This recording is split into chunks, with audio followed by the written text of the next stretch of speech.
Good evening, everybody. I'm Brent Lee from 103.9 WRBI. I would really like to thank all those who have come to participate this evening and everyone who's come to spectate. And I have been asked to moderate this evening's discussion and to set forth some rules clearly for here tonight. So I'll go over those quickly for you. First of all, no biting.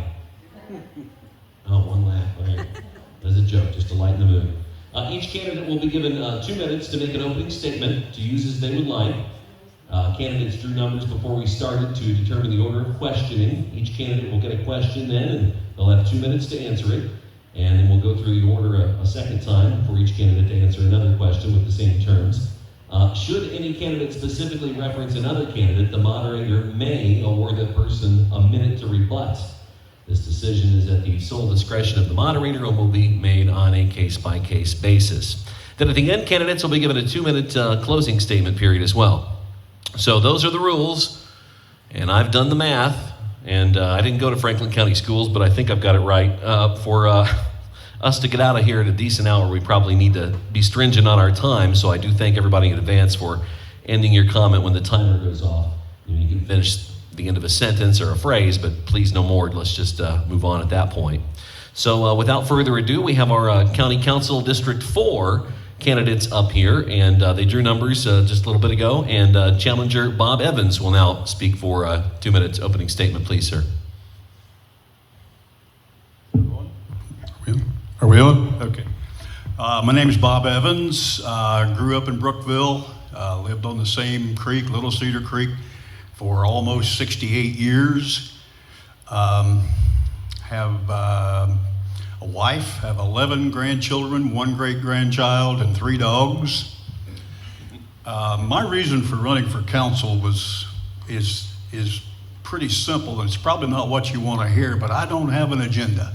Don't have anything that I want, a bridge to fix, a pothole to fill, or anything like that. I was watching TV last summer, and a TV evangelist by the name of David Jeremiah came on TV, and he said he was going through his sermon, and there was a lot of things going on in America and in the world that were not good things. And his comment was that it's time for all God-fearing Americans to get involved in all levels of government. And he meant from Brookville right on through the White House. So that's the reason why I'm here. My experience for something like this is basically a stint on the school board here in Franklin County back in the 90s. So that's not a whole lot to tell you. All I'll say is that I appreciate your vote. I'll do my very best. It'll be done fair. It'll be done with due diligence, and I'll do the best thing I can for you and for all of Franklin County on every situation that comes up. Challenger for Franklin County Council District 4, Bob Evans. Now the incumbent Joe Gillespie Jr. for a 2-minute opening statement. My name is Joe Gillespie. I live on Holland Road. My parents purchased a farm in 1964 when I was in the 2nd grade, and I continue to live on that farm.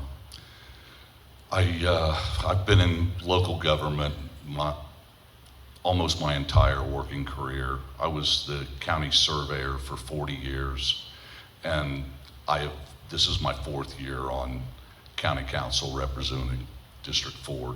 District 4 consists of Brookville Township only.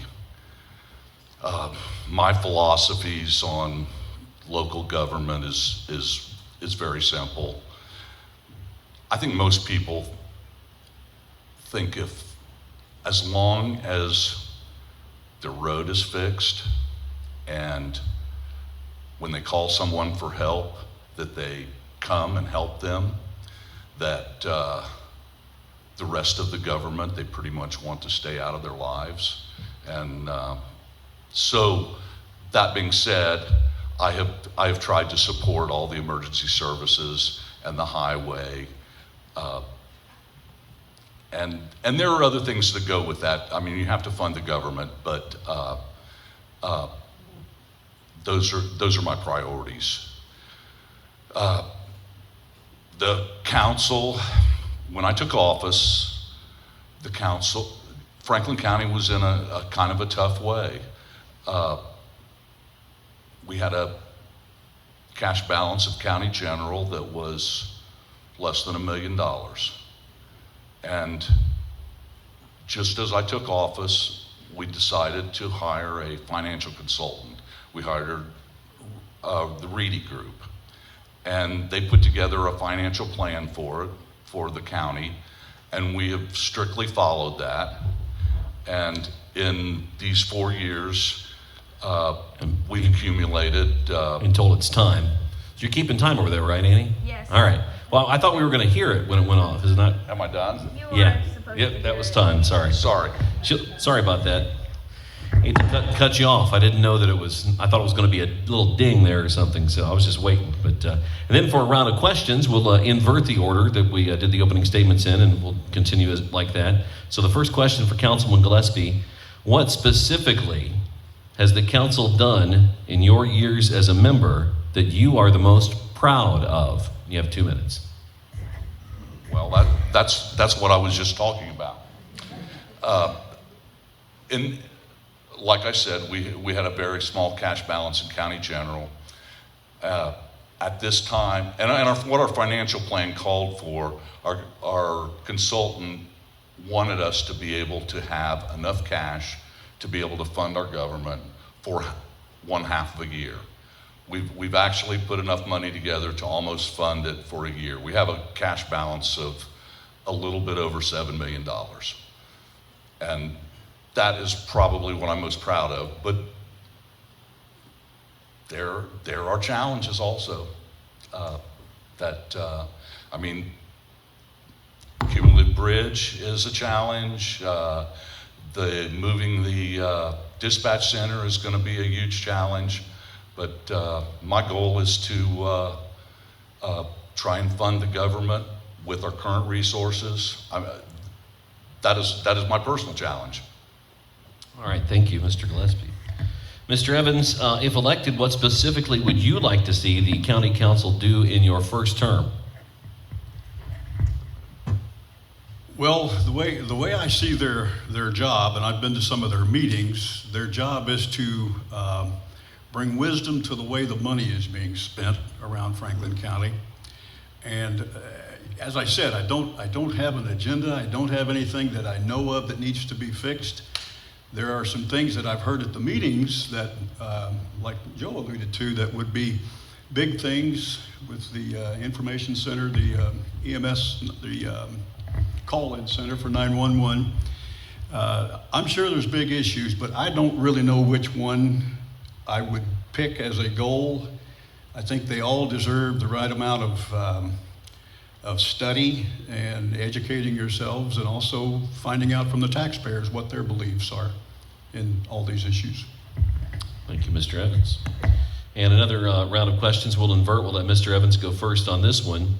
What differentiates you from your opponent and or the folks that are on the board now, the other folks? Well, the key thing about, I guess it's interesting to me, Joe's my opponent, but Joe's also my friend. We rode school bus together back in, should we tell him when? A long time ago. I know some of the members on the board. Don't have anything bad to say about anyone.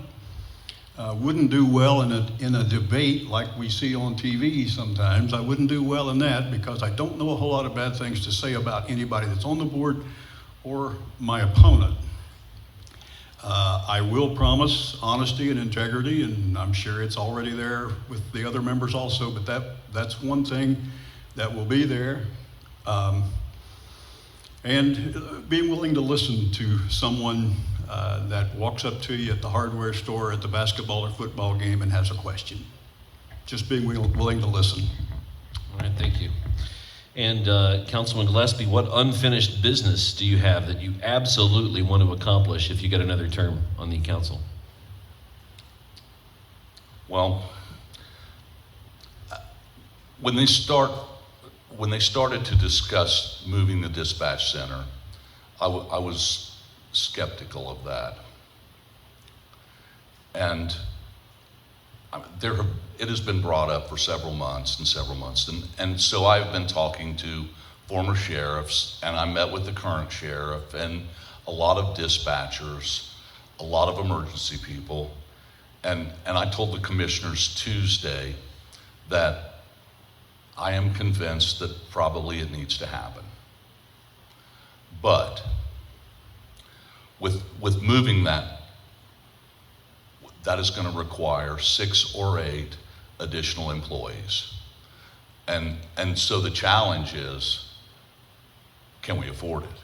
That is, that's the big challenge is, what is it going to do to our fund balances?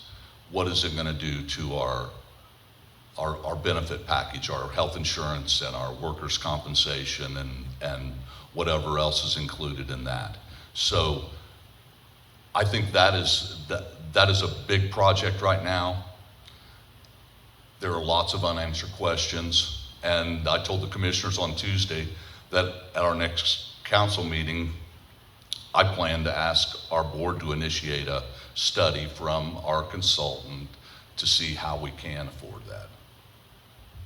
Thank you. And now that we have time to get offer questions to the members of the public. If anybody would like to ask a question of either one of our council members, you can come up to the mic here with the green taper on it. Once, twice, thrice. Is it Bridget? Hi, I was wondering how you, Joe, how you prepare for the meetings and how you'll prepare to go to the meetings. And do you plan on doing anything before the meeting or just showing up and looking at the papers? Is that to Bob or me? She had said Joe, I believe. Oh, for both? Okay. When I was on school board, like I said, back in the 90s, we received a packet of information about 10 days before a board meeting, and you had time to study it, look at it, call and ask questions of either the superintendent at the time or the parties that were involved in whatever was going on.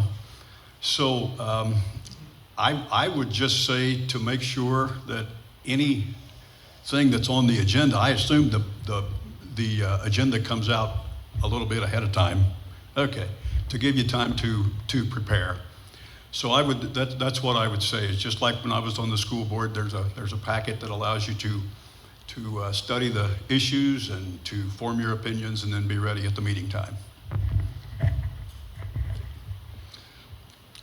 We do get a packet emailed to us, not 10 days before, maybe 3 days before.